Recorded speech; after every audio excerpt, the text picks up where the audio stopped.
What's up, everybody, and welcome back to the What the Fun Show. My name is Mike, and I am with my co-host, Justin. How you doing today, Justin? I'm doing fantastic. Just popped out of my virtual reality world, and I'm ready to talk about another virtual reality world. All right. Okay. Took off that headset to join us. Oh, yeah. Yeah, and that voice that you're hearing is none other than Joe Kelly, the That's Jelly. me. How I you made doing? it. Finally. I know we postponed this for me. Thank you. I appreciate it. I was dying, but now I'm better.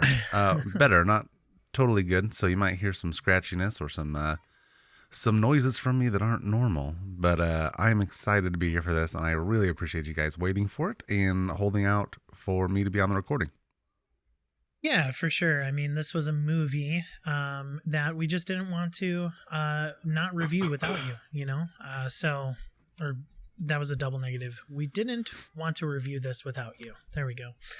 Yeah, I knew where you were going with it. Yeah. But what we have been foreshadowing to is none other than our review of Ready Player One, which is, Justin, you've read the book, right? Oh, God, it's been a while. I haven't started the second one yet. Okay. I know we had a plan, but I fell through on that. But I do have it, That's and okay. I read it a long time ago, yeah. Okay. And Joe has read it as well as I have, and it is my current favorite book of all time.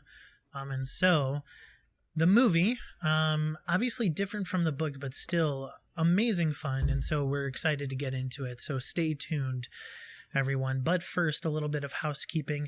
If you've been watching the What the Fun Show here recently, we have been talking a lot of Star Wars. So check out our Obi-Wan Kenobi review, as well as our recent review of Sleepy Hollow, just a random kind of Thursday afternoon recording from me and Justin.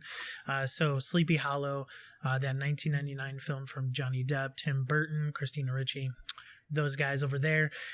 Go check out that review. We'll probably have a card or a link down below or something like that to get you guys into that. And as well as Test Your Might, our video game debate show is still going strong on a weekly basis, so make sure to stay tuned for the feeds for those episodes as well.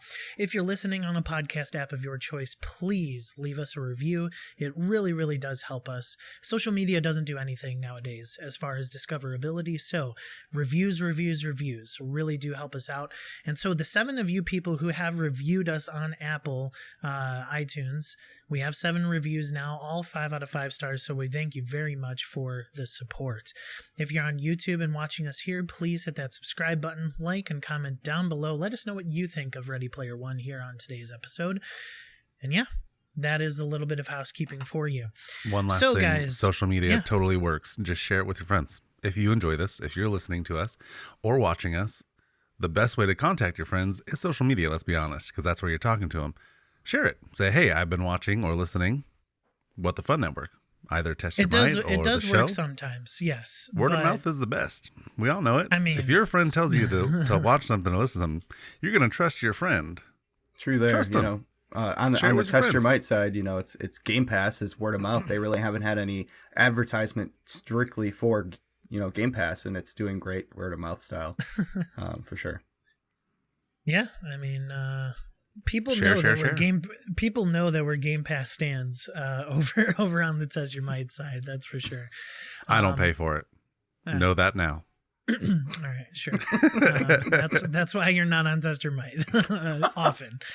Rarely. Oof. The truth comes out. You heard it here first on What the Fun Show. Dang. Yeah, dang. We can't make that joke anymore. You heard it here first on 90s First. Anyway, Back to the show. Complete side note. I know we're derailing. But listeners, we did announce in our rebrand episode that we will be bringing back 90s First just randomly. And Justin, we totally should have just made the Sleepy Hollow episode a 90s First episode. It was. Technically. Without the branding. Yeah. Well, yeah. Anyway, all right. We are reviewing Ready Player One. It is directed by Steven Spielberg, based on the Ready Player. Yeah, I'm just kidding. This was like his first film out of college, so that's what I thought. Okay, he made a pretty big splash, I think. Yeah, for being his first film and all. Ready Player One is obviously written by Ernest Cline, that famous book, starring Ty Sheridan as your titular character, who is Parzival. We have Olivia Cooke as Artemis, and who I believe is one of the best modern villains of all time in movies right now. Ben Mendelsohn as Nolan Sorrento. He just does a phenomenal job in this movie. You got Lena Waithe as H. You have T.J. Miller as IROC, Simon Pegg as Ogden Morrow. You got Mark Rylance as he's Anorak in the Oasis, but he is none other than what's his James face? D. Halliday. James Halliday, and a bunch of other people as well. This film was was released in 2018, 140 minutes long, budget of 155 to 175 million, and a box office of 582.9 million. So I think it made a profit. Small one. Just by a little bit, yeah. Yeah, just by the hair of its chinny chin chin. Yeah, the skin of his teeth. I like it. So yeah, guys, let's get into just a quick non-spoiler review. Joe, listeners love your spoiler-free reviews. Let's go to you first. Oh man, if you like games and you like VR, have I got a movie for you? If you don't like video games, then skip it. Ready Player One. It's a movie about games. Enjoy. Yeah. Justin, spoiler-free review. Let's face it here. If you're listening to us right now, you know what we cover. We cover nostalgia, we cover movies and games. And this ties everything together. This is like the What the Fun movie, in a sense. We have so many nostalgic moments in this film that just strike a chord with you. And they execute it so well compared to films that came out after. I feel like this is one of the best films if you're a fan of any geek culture. If you haven't seen it already, go watch it because this is something that you don't want to miss, regardless to where you watch it and what quality you watch it. You will enjoy the story. It's a fantastic film. Ready Player One. Go see it right now. I think Joe hit it right. If you don't really like video games, even to a certain extent, pop culture, this movie's not going to hit as well as it would if you did. And especially coming from the book itself. Obviously, the book is heavily saturated with video game knowledge and video game history, but pop culture nonetheless. And even specifically, if we ever talk about Ready Player 2, that is even more on the pop culture side of things. Yeah. But yeah, Ernest Cline loves his hobbies, you can tell. And I believe that this movie does a very good homage to the book. And we could certainly hit on that a little bit. But this movie will always... it's 80s pop culture for the most part. Although the movie focuses a little bit more on newer things. Yes. The book is very 80s pop culture. The movie is kind of 80s to, I would say, 2000s. Not really anything after that pop culture. Yeah, yeah. But anyway, spoiler free from me, this movie will always have a soft spot in my heart because, and maybe I am sounding like I'm coming from a place of privilege, but Justin kind of knows where I'm going with this. This is the very first movie that I saw in 4K. And there are just some movies that I cannot go back to watching in like 1080p. Although on my rewatch, I did, because I did not have time to sit in front of my TV, I did end up watching it in 1080p, but still, this movie was the first 4K movie I saw, so I was just enamored by the visuals. I was blown away by the visuals, and I love that movie for this alone. Basically, the story hits as well, but if we're even just coming down to the visuals, I love this movie. And so, yeah, I'm super excited to talk Ready Player One with you guys. This one is a fun one to watch through. So, I am going from the Wikipedia plot, so if you guys want to follow along, we'll read there. But Are we done with our spoiler-free thing? Yes, I was just about to go there. But first, if you have not seen Ready Player One, what are you doing? But no, seriously, please stop the podcast right now. Go ahead and watch it, and then come back to listen to our thoughts. Consider this your official spoiler warning. Hey, you. What's that? What are you doing? Who, me? Do you want to be spoiled? No? Well then, Stop it. Get some help. so you don't feel like this guy.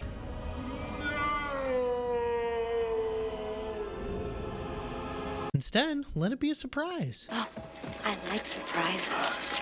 So go watch the thing before you move on in the podcast, okay? Alrighty then. Plot.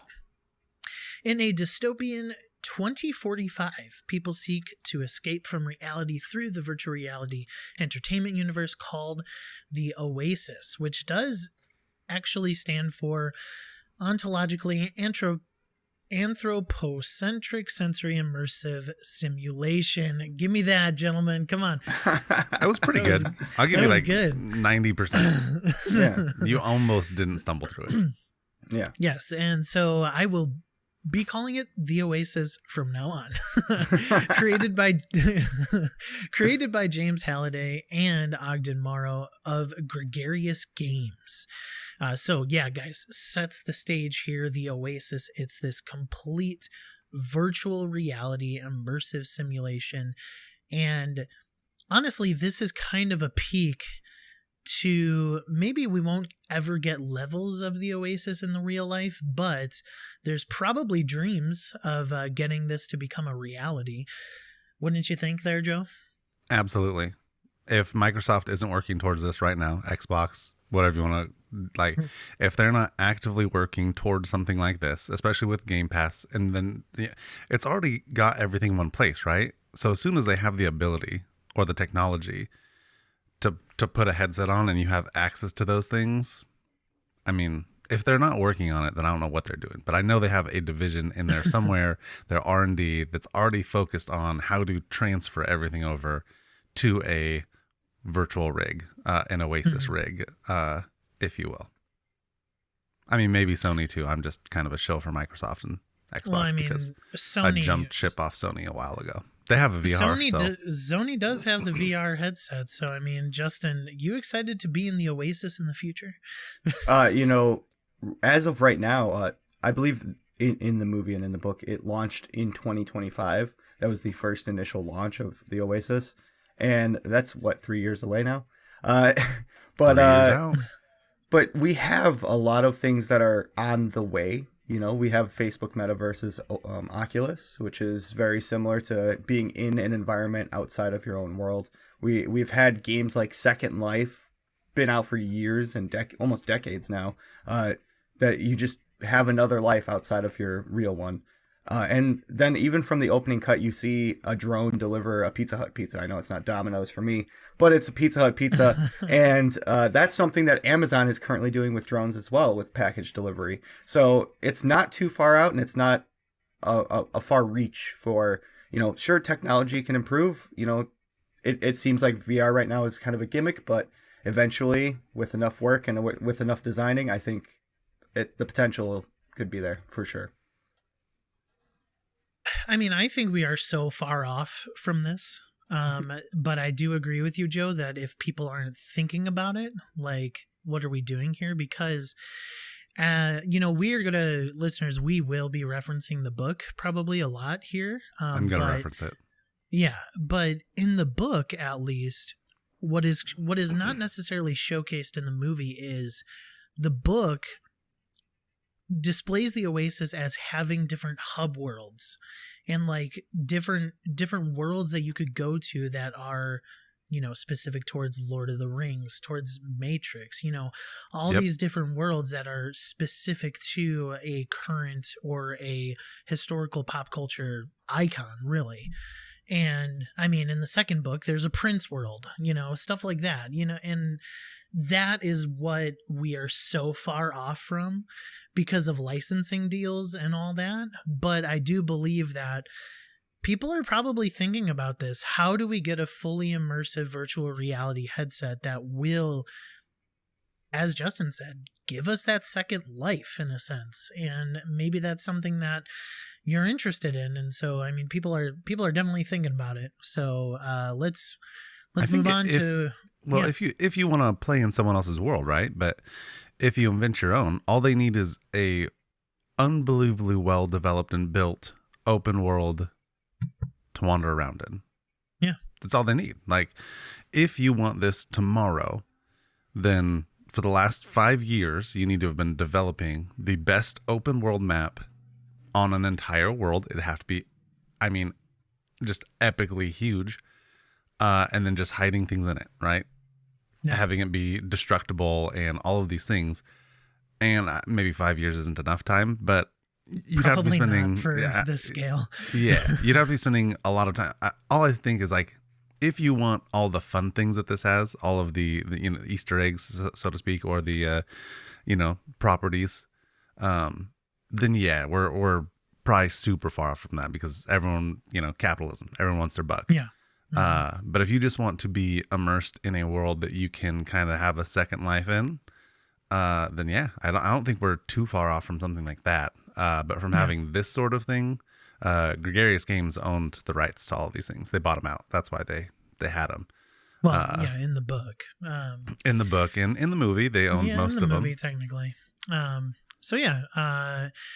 Unfortunately, James Halliday does pass away, and a pre-recorded message left by his avatar, Anorak, announces a game, granting ownership of the Oasis to the first to find the golden Easter egg within it, which gets locked behind a gate requiring 3 keys which players can obtain by accomplishing 3 challenges.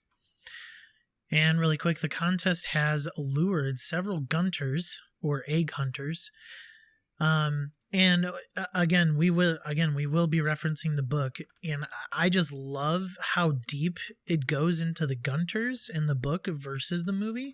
The Gunters type thing is sort of an afterthought, but those are the egg hunters. And this introduces our villain, Nolan Sorrento, the CEO of IOI Industries, Innovative Online Industries, who seeks to control the Oasis himself by inserting intrusive online advertising. Everybody wants a buck, like you said, Joe. Yep. Justin, what do you think of our villain here, Nolan Sorrento? He obviously he's in it for the buck, like you've said. I feel like he has some form of knowledge, but not without help a lot of the time. And I feel like he's a threatening monopolistic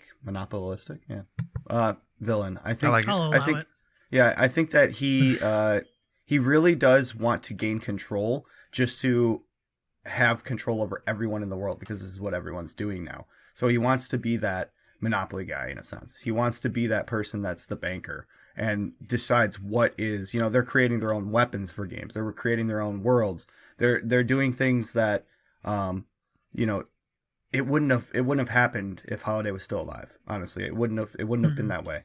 And I feel like that was really a key point there of him trying to do something that Halliday would not have even thought about doing.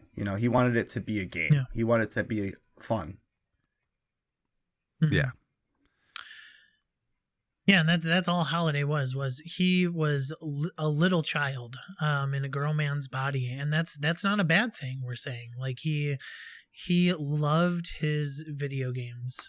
He loved his hobbies. He loved Dungeons and Dragons. He loved all these things. And so that's why he wanted to create a world where you could live these things. Yeah, and I think the book does a better job of explaining that. Because in the movie, they don't really explain why he had this escape. In the book, they explain that he needed the escape, right? His home life was very bad. While he didn't have the worst home life, it was abusive in different ways, and he needed an escape. So he got, a computer, not the Commodore 64 that he wanted, but he got a computer, and it was where he first started designing games, and then he designed escapes from the reality that he was trapped in. And then everything from there on out, from the time he was a young boy up till he was a large man-child, everything was working towards this escape from the reality of the way the world was and the people that he was around and stuff like that. He felt safer inside games where people couldn't hurt him, and he didn't have to interact with real people. Yeah, and that's a natural segue into our main character, teenage orphan Wade Watts, whose avatar is Parzival. He is utilizing the Oasis as an escape as well. And, at this point, right, Justin, the Oasis has become everything. This is where these teenagers are going to school. This is where they're earning money in the real world even. This is what they, this is where they go every single day. And Justin, as we've talked about, Wade Watts, he's also trying to escape his world. Yeah. Yeah, he's definitely in a similar situation as Halliday growing up. And I feel like that's what allowed him to latch so hard onto Halliday and Halliday's dreams and his history, is because he found something that he actually relates to and he feels at home with. Because his home life, honestly, visually portrayed, terrible home life. Lots of negative annotations between family members.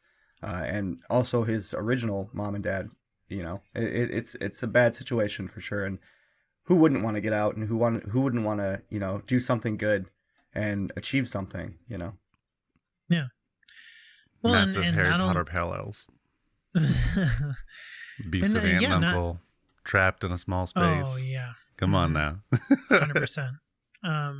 And as you guys were talking about, Wade Watts also, he had best friends in the Oasis, people who he's met virtually. And, inside baseball here, me and Justin have never met Joe in real life. This is all virtual. We've never even seen his real life face, except for, on these video calls. And it's his avatar. It could be a mask. Yeah. And it's just it just goes to show, and this movie does prove that you can have best friends over the internet, people that you could trust, and people that honestly you love, in a brotherly way. And yeah. Are you saying that I might be a 350-pound dude named Chuck eating Cheetos in his mom's basement? Possibly, yeah. Well, what we're saying is not only can you have best friends or people you can trust, but those could be relationships that greatly impact your life, and also show you that people in your own life aren't very good people. And those friendships can be way more meaningful to you because they're, they've been there through things, and you've been with them even digitally through things a lot more. Yeah, Joe, I'm not saying that you have some Cheez-Its on your, on your cheek there, but, I think I look all right.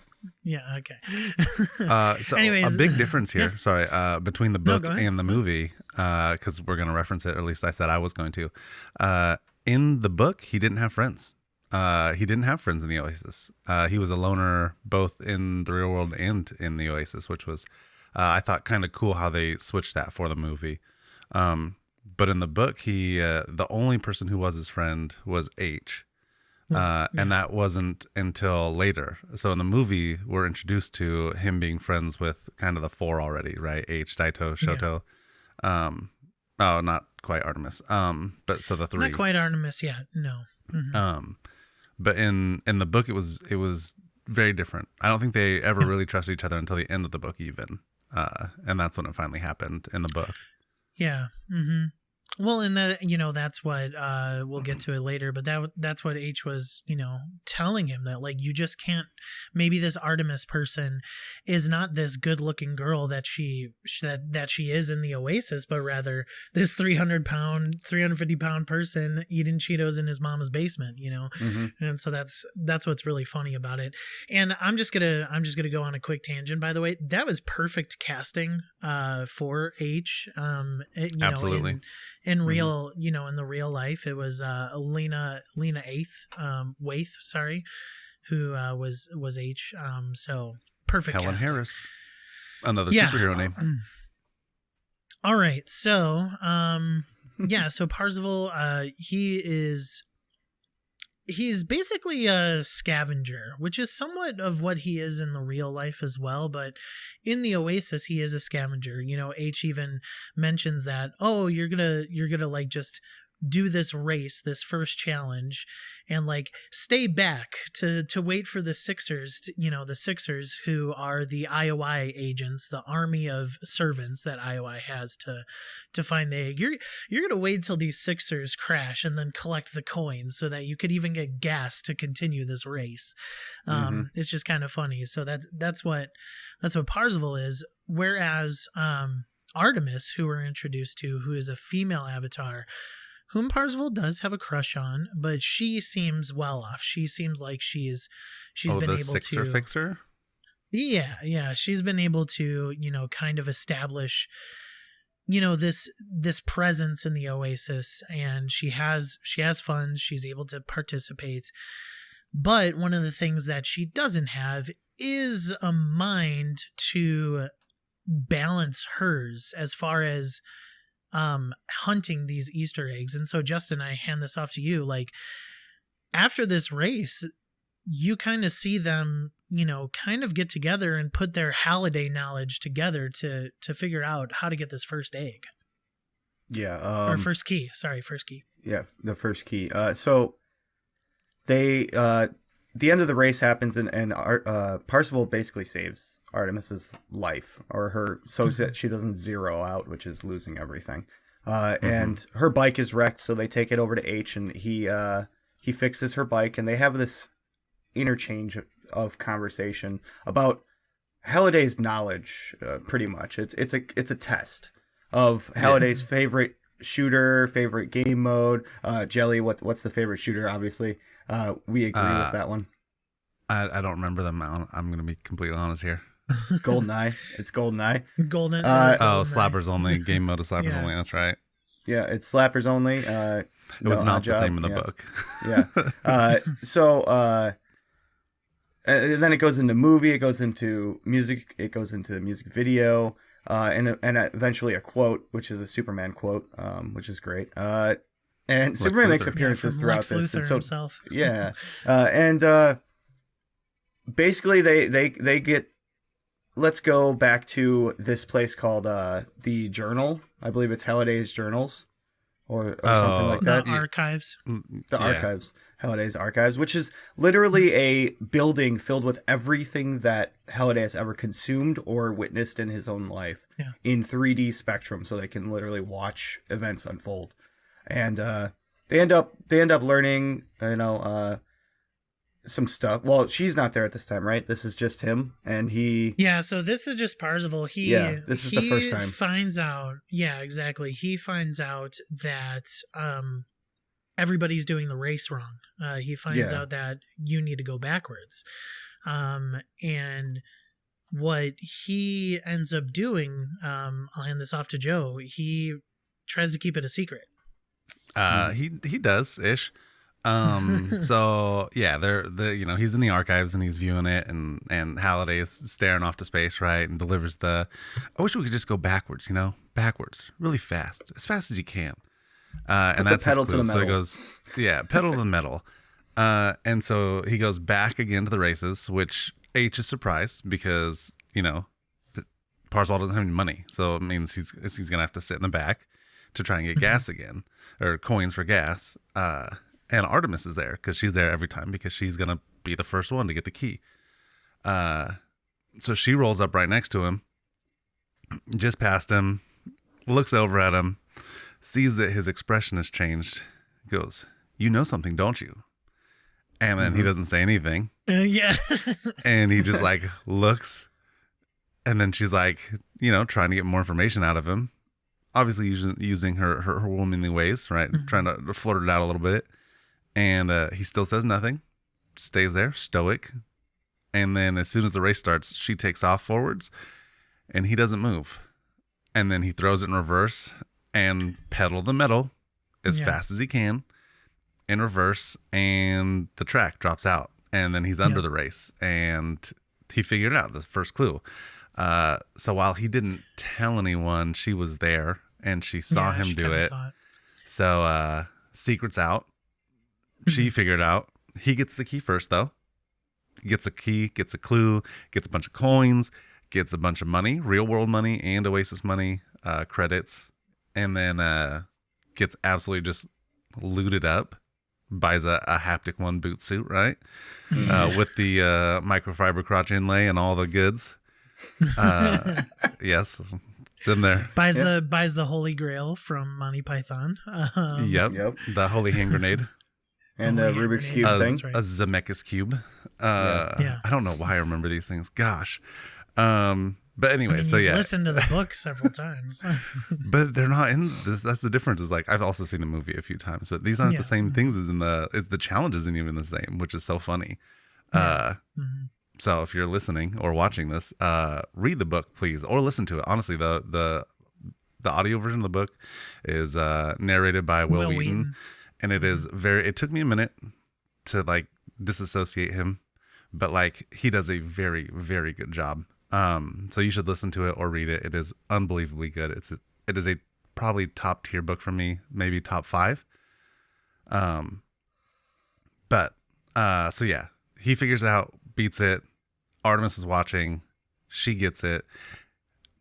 Parzival gives H a clue. H gets it. And then everybody knows. H tells Daito and Shoto. They both get it. Yeah. So yeah, they all win the race afterwards, and they are collectively named the High Five on the Oasis scoreboard. So they have, Parzival is first, Artemis next, H, and then Daito and Sho. Is it just Sho in the movie? I think so. Yeah. Mm-hmm. Okay. In the book, it's Shoto, Daito and Shoto. Mm-hmm. So yeah. My bad. So after this, then the Sixers are like filling up the board after the High Five as well. And Sorrento ends up asking the mercenary Anorak to learn Wade's true identity, intending to bribe him to win the contest on IOI's behalf. Wade and Artemis discover from the journals that Halliday once dated Morrow's wife, Kira Underwood, and so they go back to the journals to kind of figure out the next clue here. But Sorrento he's taking no prisoners here. He is going to play with the real world, and just in this Anorak character, he's pretty good. It's pretty funny. Yeah, his character model is awesome. Like a chest with a skull with holes in the visual representation. It was great. And he's very comical in a sense, literally he's just so funny to Sorrento. You get that with TJ Miller, being but he's also the actor pulled it off. He's also very threatening because he does have an arsenal of weapons. He has an arsenal of skills and people underneath him that can find out, who Parzival really is. And Sorrento is just brute. He's relentless. He's going to go in the real world. And once he finds out that location, he's going to take the real world out to get Parzival off the board. He doesn't care about your avatar anymore. He cares about you being out of the race, out of the running, regardless of the consequences or how many people he hurts. And it's terrifying to think like in the future, this could be a possibility for sure of just a drone, strike on a building. And just putting up C4 and blowing it up from a distance. That's terrifying. But yeah. Yeah, you're totally right, Justin. This movie and the book as well is not only something that acknowledges things in the future that we could look forward to, but it is clearly also a warning as to what can happen in the future as well. And I believe the book even goes further into why these types of things should be avoided, you know. And so, they Wade and Artemis actually, again, discover the stuff in the journals, and then they go to a nightclub to look for clues, where Wade actually confesses his love and true name to Artemis. And what he doesn't know is that IROC is in the building. So IROC also, I believe he has some type of device that can kind of listen to their conversation. Yeah, he's sitting in like a private area and he's listening in on this one talk in the middle of the crowd of dancers. Yep, and so IROC, wanting to be a little bit covert and a little bit stealthy, doesn't get the opportunity because Sorrento figures out this person's real name, knows what he wants to do from here on out, and he sends IOI to raid that nightclub really fast. And even IROC, you see him be like, you gotta be kidding me. You know, like, I'm a mercenary, like, I know how to do my job. I don't need you Sixers to be, you know, raiding this place. And the it's also globe. at this it's also at this moment, Joe, that that Parzival does use his Zemeckis one of cube. those. Yeah, he uses the cube, which does what? It allows you to go back in time 60 seconds. So everything that happens, they have this awesome. And like, if you watch the movie, which please, if you're still listening, tell me you've watched the movie, or at least read the book. But like, if you watch it, like, you have this amazing fight scene, like with him and Artemis against an IOI army that like essentially just like bombarded their way, you know, literally exploded into the distracted globe and like started a fight in an anti-grav dance floor. So they're flying around, floating, dancing, awesome dance scene, straight into this awesome battle scene, rewinds all of that. Boom, throws his Zemeckis cube, solves a Rubik's cube, throws it out, rewinds time, and they escape before any of it happens. But his identity was already leaked because before that 60 seconds had started, IROC had heard him say his name, Wade Watts. So Sorrento found out who he was. But that was also the joke, Joe, is that Artemis was like, you should have done this a little earlier because then that real name wouldn't have come out. I think that was part of it, and also they wouldn't have to take all the damage, and because you know they were getting lit up, a whole army of Sixers versus two of them. In the book, oh man, the scene was so much better. And like, granted, there was no visuals, but like in the book, Ogden Morrow is a level 99 wizard, and he was shooting purple lightning from his fingers, destroying everyone. Oh gosh, what a scene. And like I said, like, right, this is just in my head. I have a great brain for this though, and like the scenes that I was painting, beautiful, just beautiful. Oh, this scene actually has one of my only gripes with this film, with that cube, because the cube is used by a singular avatar to rewind time, and it allowed Artemis and Percival to move backwards instead of just one of them, which I think is kind of broken, unfortunately. I don't know if it's because they were holding hands. I don't know if he was able to bring her with it. He had both hands on that cube. He solved it. He threw it, and then he grabbed her hand. So I'm wondering if that was part of it, because I had the same thing when I was watching. I was like, shouldn't it only work for the user, right? Because it's a user specific. But I that was my, at least, like, give. I was like, he grabbed her hand so he could bring her with it. Like, obviously that's how it worked. I don't know. So Justin, Sorrento knows that Wade is Parzival's real life counterpart, and he offers Wade a chance to join the Sixers and to get the egg for IOI. And Wade rejects. Yeah. Why would I ever do that? What does Sorrento do afterwards? So this is the real life consequences that we were talking about. I was alluding to earlier. A drone strike on his entire block, pretty much. His building, on his stack in Columbus, Ohio. This giant building with dozens and dozens of people living in it. Who cares about their bodies? Who cares about their lives? Let's drone strike, but not just drone strike. Go in with drones and set C4 along the entire infrastructure of this building, and then just explode it pretty much and kill everybody. And luckily Parsifal was not in that building at the time. He was over in his secret van hideaway VR setup. But he does try to get a hold of his aunt, and more abusive stuff happens between him and the stepfather or the boyfriend of the aunt.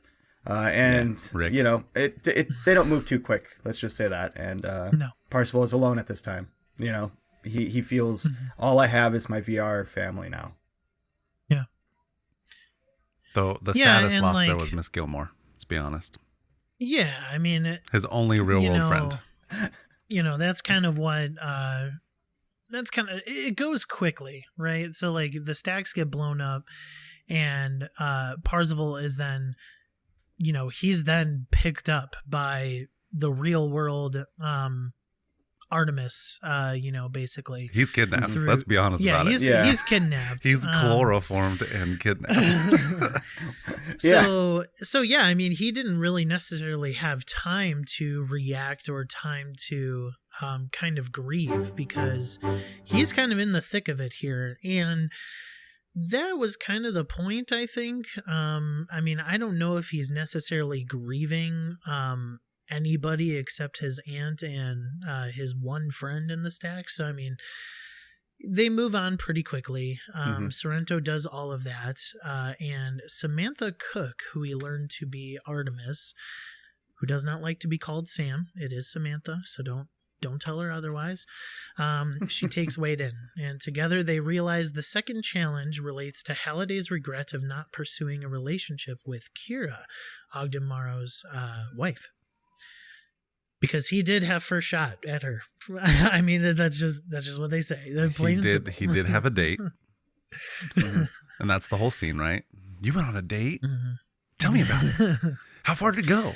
What happened? Give me the juice. Give me the juice. Where's the juice? Yeah. Simon Pegg does a really good job. So, but along with H, H, by the way, is not just the letter. It is AECH. Just letting y'all know. Daito and Sho. Parsifal and Artemis search for the recreation of the Overlook Hotel, which is from Justin. The Shining, for sure. Come on, why would I go for you? Why would I go to you for a horror film reference? You know what? I should know that one.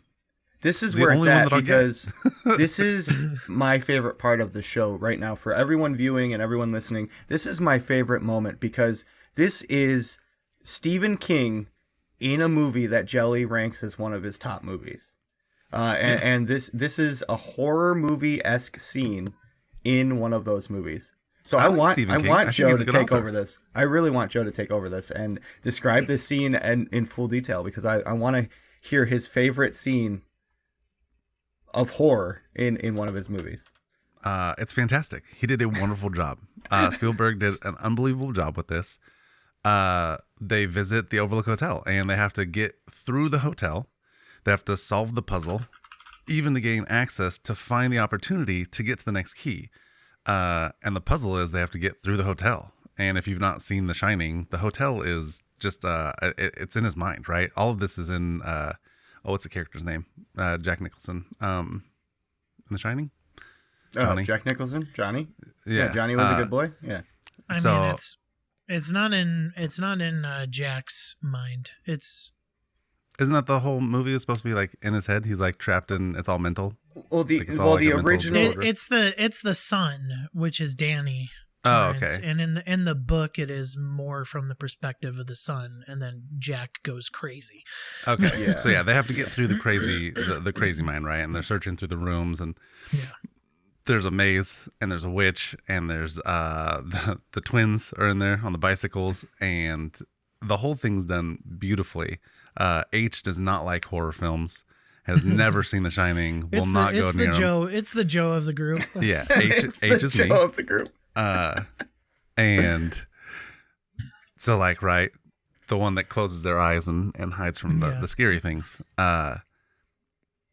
experiences the twins and the hallway full of blood, and they have to get through all of this. Specifically, the hallway full of blood, like Justin. I remember seeing that with you in 4K, because literally I was at Justin's house the first time I saw this movie, watching it in 4K, and this like pool, this like river of blood just overflowing, that just looked phenomenal. And that is coming from two horror fans here, Joe excluded. Yeah, I'm not a horror fan. It just looked awesome. I was like, watch the chairs. I remember telling you, like, watch this. Watch the chairs. Watch the movement of the people. This is insane. 4K Shining scene. So they make it through. They get to the dance. Yeah, they do. They do make it through. They get to the dance where there's a bunch of zombies, dancing around. And but in the middle of that dance is Kira, and the goal is to get the second key. The goal is to jump around, get to Kira and ask her to dance. Yep. Which is funny because they were originally thinking that Halliday didn't get a kiss, but really it was just this baby step here that he didn't even ask her to dance. Yeah, he had to take the leap just to ask her. He had to take the leap to dance. So here we go. Sorrento's subordinate, Fanail Zandor, storms the Gunter's hideout, taking Samantha to an IOI loyalty center to pay off her father's debt. Finale? I hated that person. I hated the character. I hated the name. Finale. Dude, I couldn't stand it. That was like my biggest gripe with the whole film. He'd look over. Finale? Do you support what we're doing? Finale? It's like, ugh, why? They created this character, right? Not in the book. Finale is not in the book. So they create this awful named character for the movie. Finale. Okay, I'm going to finale move on. Wade escapes. Sorry, huge gripe with the movie. Yeah, we're going to move on to the finale challenge. Yeah. So Wade escapes with the help of the other high five users. Helen Harris, who is H, Toshiro, who is Daito, and Zhao, who is Sho.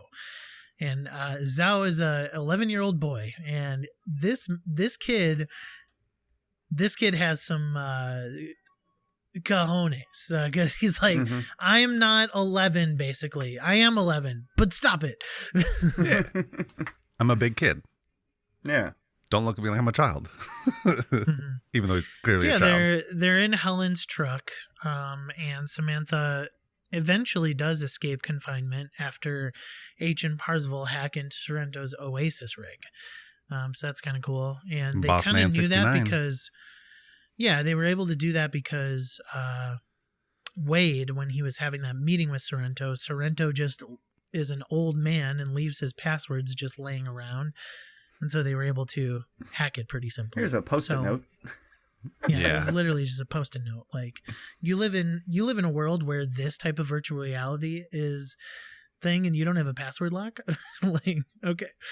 Anyway, the third challenge is then presented, and it is found in Castle Anorak on Planet Doom, where players must guess Halliday's favorite Atari 2600 game to earn the crystal key. And when they do guess that, they have to play it, but not in a conventional way. We'll tell you about that a little bit later. It's more of an adventure. Yes. Yeah. But Justin, IROC does something for Sorrento. What does he do? Oh God, I'm gonna butcher it. But IROC places or uses this orb that is the orb of Obziovox. Thank you. I got you. It is this magical spell. Was it? Orb that creates it's Azuvox, not Aziovox. Azuvox. So he places this force field. That's and what it says in Wikipedia. I know we've watched and spoke about the original Phantom Menace Star Wars film, and this is very similar to the Gungan shields that they had. It is a giant dome that is projected out of the orb and protects a area around a subject. And it is a pretty big area for sure. And this basically protects the the TV on a little like stand from school, like we grew up with a VCR underneath it, but instead they roll it's the an Atari. TV in on the cart. Yeah, and it's just in the middle of this ice patch with water underneath it, and it's protecting the IOI players from as they go through different Atari games, trying to figure out which game they have to beat in their mind. Yeah, and that beat there is a very key word, because what they do find out, and Joe already said it, is that they are playing the game Adventure, which the key to Adventure, at least in this particular instance where Halliday wants them to find, is that Adventure is the very first game with an Easter egg. So kind of like the meta. Yeah, kind of like the meta here that Halliday is curating in this challenge. And so what they find out is that they have to just get the Easter egg. They don't have to actually beat the game. And so a couple of other stuff here that happens here. So the High Five lead an army of Oasis players against IOI's forces, while Samantha's avatar, Artemis, is inside. She's on the inside. She is actually on an Oasis rig in IOI in real life. So she's in danger both in the virtual reality of the Oasis and real life. And she's on the inside trying to take down this force field so that there can actually be a war. And she eventually does. She figures out that you needed this spell, basically, to take down the force field. And then a war of so many intellectual properties happen. I mean, I'm talking Spartans. I'm talking Battletoads. Yep. I'm talking I mean, everything that you can think of. The Iron Giant. I'm talking way too many Warcraft names. characters. If I just shift So my many. body, you can see all of the mass like war going on here, including a Gundam. So, the Gundam was an awesome scene. Mechagodzilla looked amazing. Yes. Better, I will say this, better than the Mechagodzilla from Godzilla v. Kong. Just putting that out Yes, there. it did. Hot take. Maybe not a hot take, but anyway, like, just epicness, man. Like, this was so cool. Like, you just see, like, people are, Artemis is getting guns thrown at her, and they're like really popular guns. She like gets a Lancer from Gears of War. She like somebody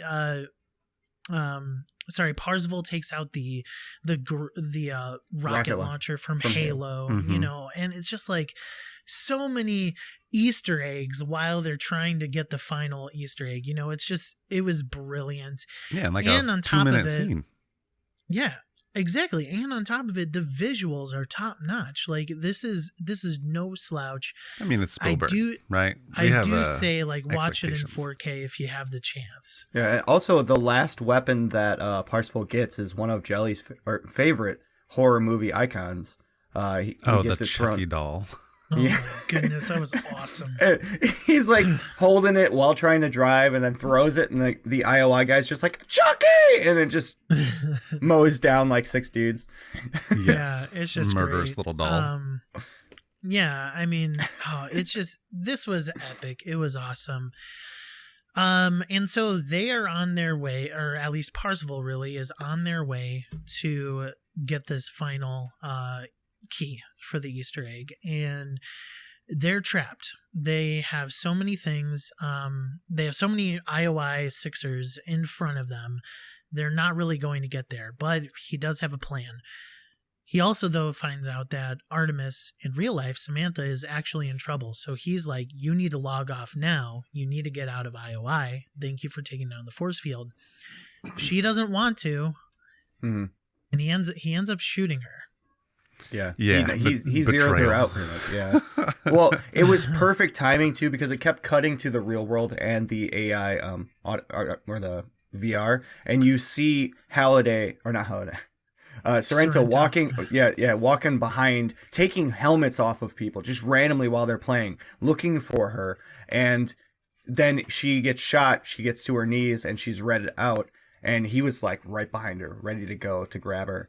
And since she died, he's like, oh well, it can't be that one, and passes her up. Yeah. Well, it was the timing of it all. She died, and then the person who is running the Sixers and like moving them when they die to different back to respawn. Yeah, exactly. She gets grabbed and was like, hey, you need to go respawn over there, stuff like that. So Sorrento doesn't actually go to her, so she's able to escape in the real life. She does end up they do end up picking her up in the truck. But something that Sorrento has in his back pocket is the catalyst, or the cataclysm bomb, the cataclysm bomb. And what the what that bomb does, what that bomb does is it wipes out every single character, every single person. Yeah, every living avatar on the planet. In the Oasis on that planet. But the key here is that earlier on in the film, Parzival gets a quarter from none other, I'm going to spoil it here, but none other than Ogden Morrow, who is the curator of Halliday's journals. And this quarter is an extra life. And so Parzival is alive and well. He is in the Oasis. He's still there. And he goes to play adventure. But wait, and you're not going to give it away? Why does he get the quarter? Come on, that's the best part. He beats Ogden Morrow, James Halliday's best friend, in a battle of wits. Yeah. He beats James Halliday's name, right? best friend. About how many times she comes up in all of the journals. He goes, it's the only mention of her name in the whole thing. And Ogden Morrow can't believe it, because she was such a huge part of both of their lives. He can't believe that she's only mentioned one time in all of the journals. So he gets outwitted about his best friend and his wife on the knowledge of his best friend involving his wife.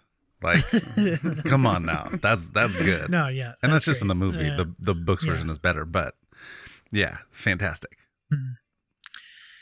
So, so Parzival ends up playing adventure, and as you kind of find out that it's not about beating the game, but rather getting the first Easter egg. And Justin, what was that first Easter egg? Just the maker of the game's name on the screen. You would have to wander around a dark room, just exploring and enjoying the game, not trying to win, because all winners are losers in this sense, and find this secret hidden key, hidden block, and carry it to the end. And you just see the creator's name across the screen. That's all it was. It was just the creator of the game's name. That was the Easter egg hidden in a dark room of a maze for him to find. Yeah. And so in the real world, while all of this is happening, that truck that all the high five is in right now is actually being chased by IOI agents and Sorrento himself. And finale. And finale. And what happens here is that I think it's so funny how affecting the outside body, like the real world body, affects you on the inside of the Oasis. So he gets this final key from Anorak, and he actually can't open the door because he's getting tossed around in this rig. And so he finally does eventually get the key in the keyhole and opens the door, and Anorak is there to offer him everything. And the thing about it is that it was a test as well. He was saying that you need to sign on the dotted line, yada, yada, and stuff like that. And with his immense knowledge of Halliday, Parzival, Wade, understood that this was a test, that like Halliday would not want you to actually sign this type of deal. And that would be the same mistake he took, pretty much. He didn't want to make that same mistake, and he knew that if Sorrento or someone like Sorrento would get to that point, they would immediately just go, "I'm going to sign it," because they didn't have that same kind of belief system that Halliday did. Mm-hmm. Yeah, so then you just get this really classic and awesome scene of them in Halliday's little room when he first got his first Atari, playing games like Adventure. He was probably smart enough to skip E.T. This just like really cool scene between Parzival and Halliday, the creator.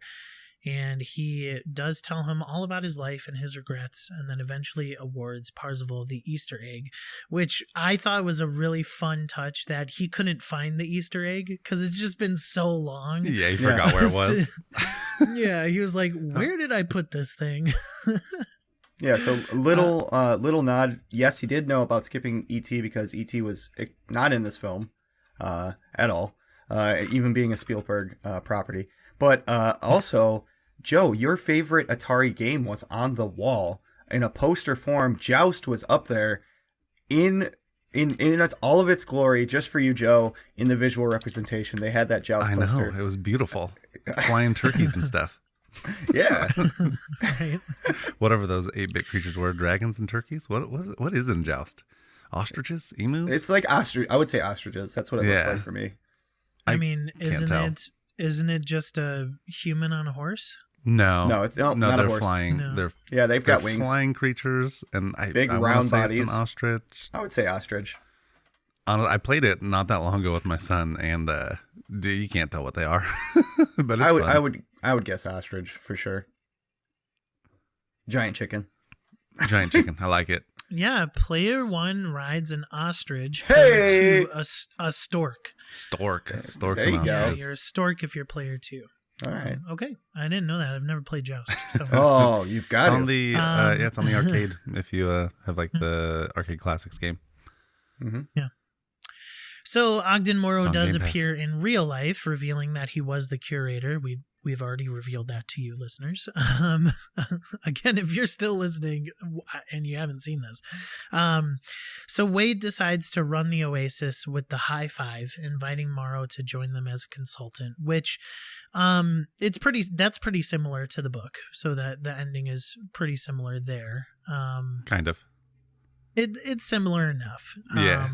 I mean, so from the first task on, they kind of diverge, and then at the end they kind of come back with the whole second chance and the Orb of Ozavux. Like, it exists, and like there are similarities and parallels, but they did such a good job. They both exist outside of each other, so you don't need one without the other. And if you were to compare them, it's not really fair, which I have been doing, but like the stories are so vastly different. You get two very different stories if you read the book versus if you watch the movie. Well, and that's what's beautiful about it, as you just said, Joe, is that like this movie stands, even though it has the same title and has the same sort of structure as the book. Yeah, same plot points stands, and stuff. Yeah, it stands on its own as far as its storytelling and story devices. Like it just works just as well and just as effectively as the book. I mean, we will probably say that we prefer the book more, but I as you said, Joe, it's tough to compare because they do stand on their own. But anyway, this is the end of the movie. Ogden Morrow does appear. The high five is going to be running the Oasis. Wade is now a millionaire. He gets to kisses Samantha. Billionaire or trillionaire, depending on what you think. Yeah, I mean, who, whatever. Sorrento is, he is brought into custody with Finale. And Finale slaps him to the final hit of the movie is by Finale. Or Finale. What a finale.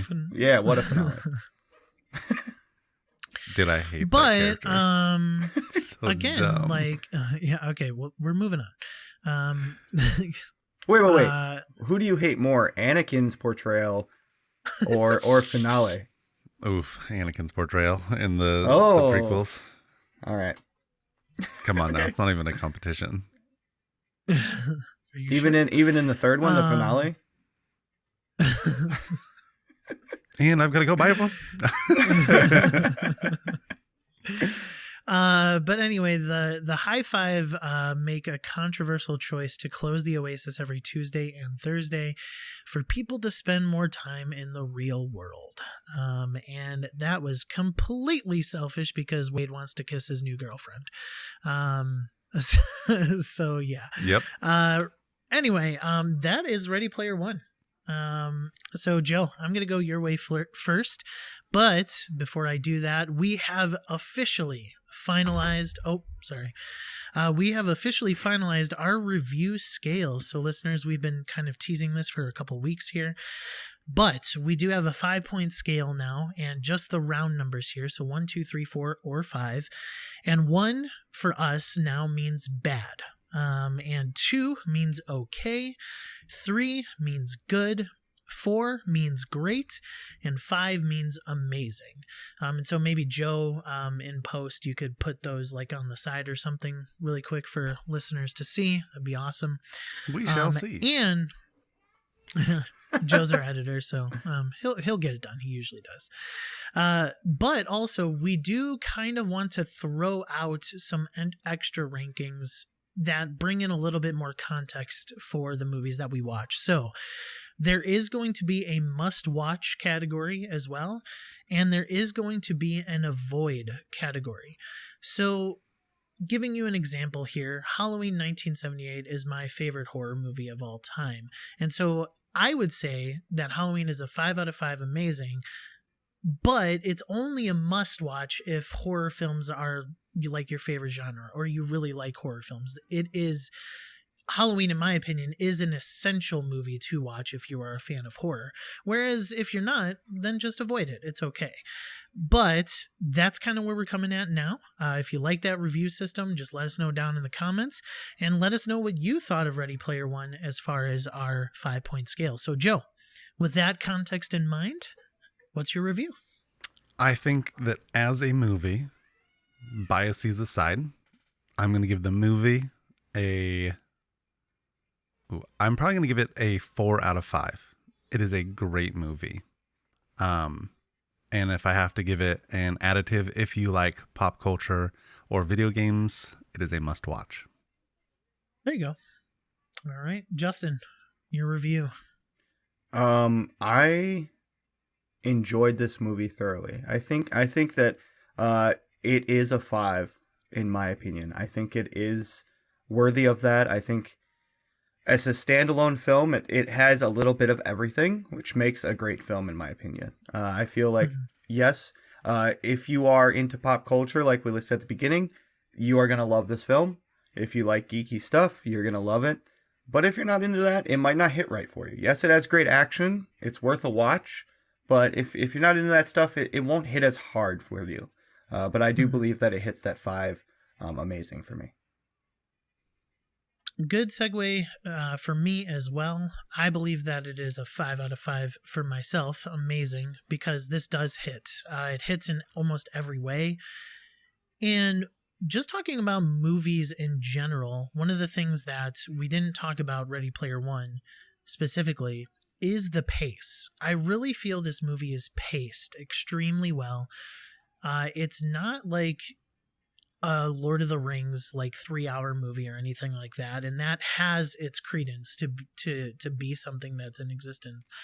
But like this movie is just a very good paced movie that is fun, enjoyable, has amazing visuals if you do watch it in 4K.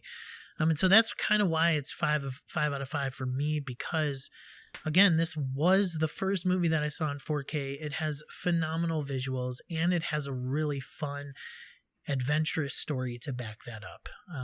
So I will echo these guys. If you don't like pop culture, if you don't like video games, this is not necessarily a must watch. In fact, I would almost say you can avoid this one because it might not even do anything for you. No, it's still a good movie.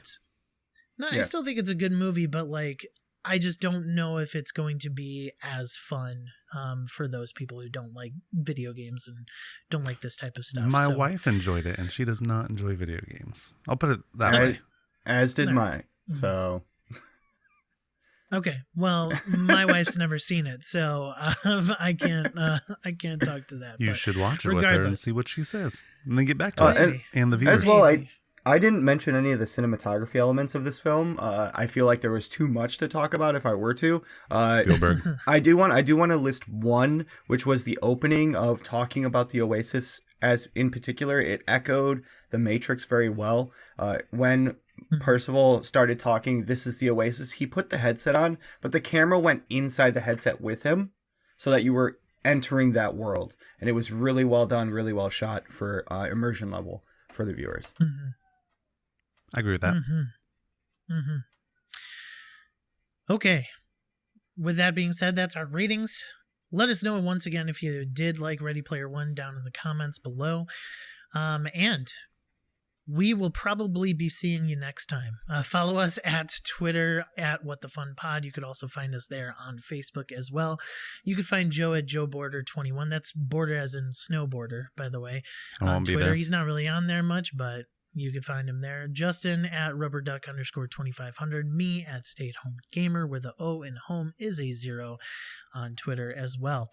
Yeah, thank you guys so much for listening. This has been our Ready Player One review. And until next time, my name is Mike. That's Joe. That's Justin. We'll see you guys later. Bye. Bye, everyone. Bye.